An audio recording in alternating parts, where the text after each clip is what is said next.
All right. Well, an issue I'd like to get into, Dr. Drew, is something that you said about me in a recent Los Angeles Magazine article they did on me that I find ironic.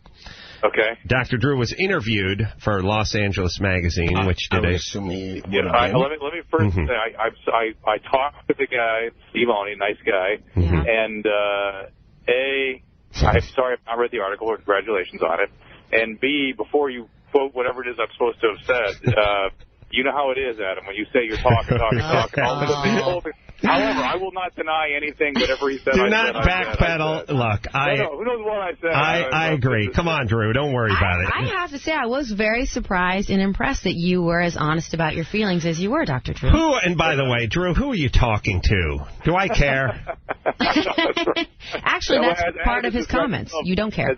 Repeatedly describes himself to me as a robot. Right.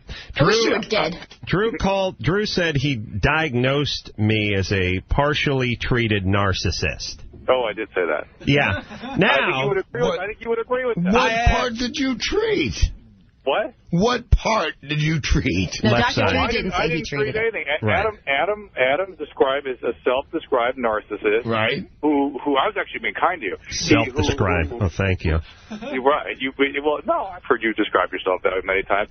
And yet you are not actually in that narcissistic mode. I mean, that may be your personality structure, but something has changed that.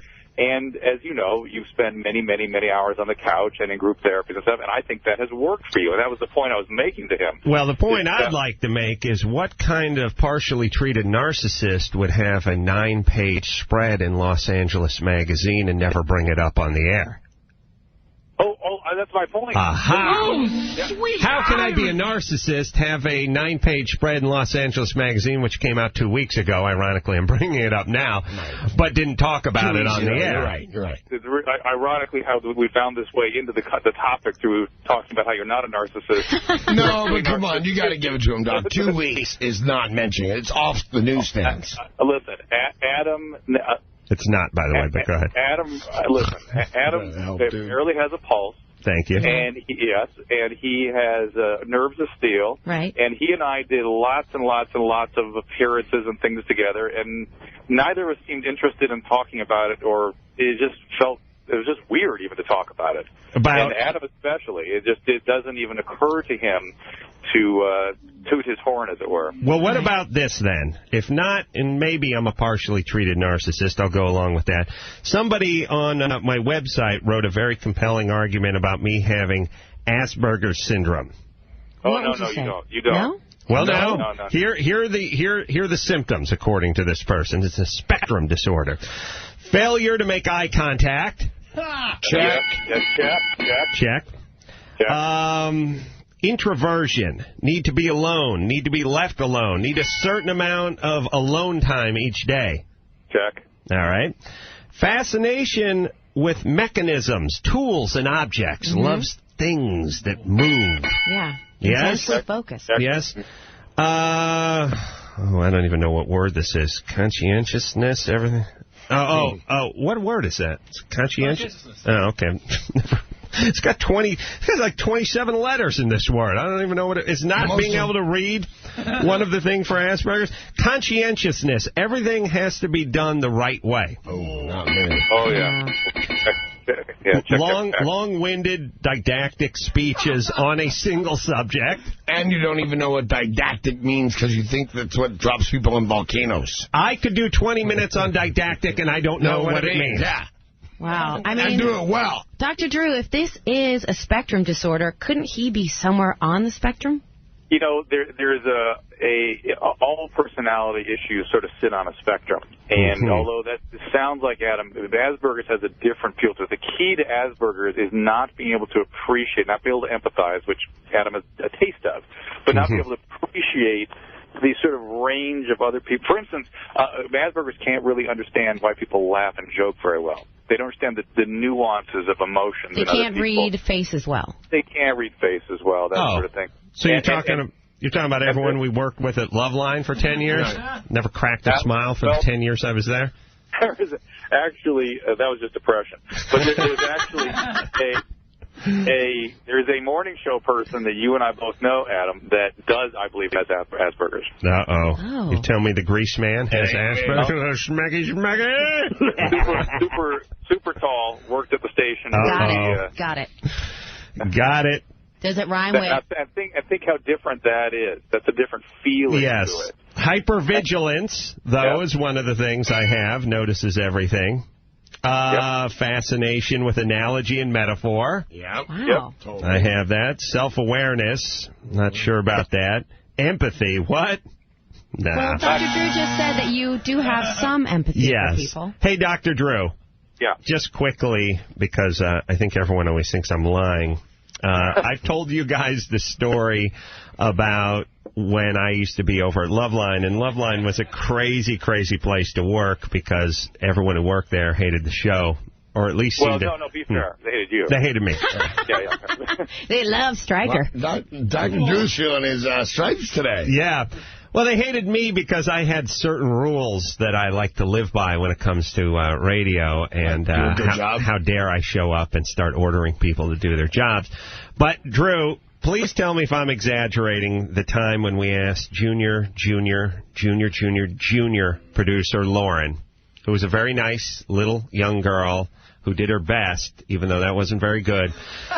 After she said she wanted to make a career out of radio, and I said to her, during the commercial break, what have you learned from working with me for the last 2 years? The greatest series of responses of all time. None of which has Adam. Adam is not prone to hyperbole. He's a master of accuracy, and here it goes. First thing. Yes. A, what was it, Adam? A was you get to boss people around. A. B, no preparation. No preparation. Right. Mm-hmm. C, the way you get the job is... It's who you know.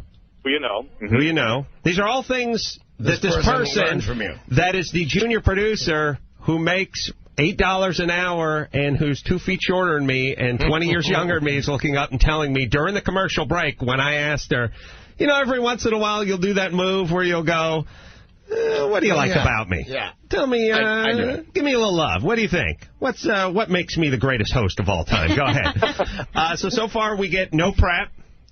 It's who you know. Then that rolls into no education.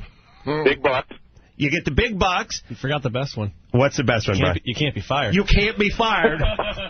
Which implies I should have been fired a long time ago if my dad didn't own CBS radio or show business. Your dad, too? Did you know that according to Wikipedia, people with Asperger's syndrome often engage in one-sided, long-winded speeches about unusual topics while being oblivious to the listener's feelings or reactions, such as signs of boredom or wanting to leave? I'm sorry, wait. This is amazing. Give me the highlights of that again, because that's just too amazing. Okay, people with Asperger's syndrome are not usually withdrawn around others. They approach others, even if awkwardly, for example, by engaging in a one-sided, long-winded speech about an unusual topic while being oblivious to the listener's feelings or reactions, such as signs of boredom or wanting to leave. But that's about how the Twin Towers were brought down by the CIA. I do important stickers on topics, fruit? like stickers on fruit Spiders? or left turn arrows. Right, Drew? Oh, yes, important topic. All right, Drew, is there any one of those beats I've forgotten about from junior producer Lauren when she was explaining me? It seemed like there were about 7, but it was one of the greatest moments of all time. She just explained that I was a huge a-hole that was dumb and could never be fired, and that's what she's learned about working with me. Yeah, that's what radio taught her. And it just rolled off her tongue, like it was just without a hesitation. Hey, I'm increasingly convinced about the Asperger's thing. I'm selling you on it. Yeah, we'd have to we got to do some neuropsych testing on him and really see if he measures up. Please. What did you make of the not looking you in the eye at first? When you're around, always you blame yourself. That's the way it always goes. Same here. I thought it was me. Yeah, then that's just the way humans are. So you figure like you've got something weird on your face that you can't stand looking at, or he's embarrassed, or I must make him uncomfortable, or whatever. Yeah. And then I think, well, maybe he's got a cataract or something, and he really is blind. It's sort of weird. He's always looking down at the ground. I just thought he was too lazy to bend over and look down that far and then have to stand back up. So you blamed yourself initially. Mm-hmm. Yeah. All right. And then I got over it. Yes. Forgot about it. And you found out there was great love.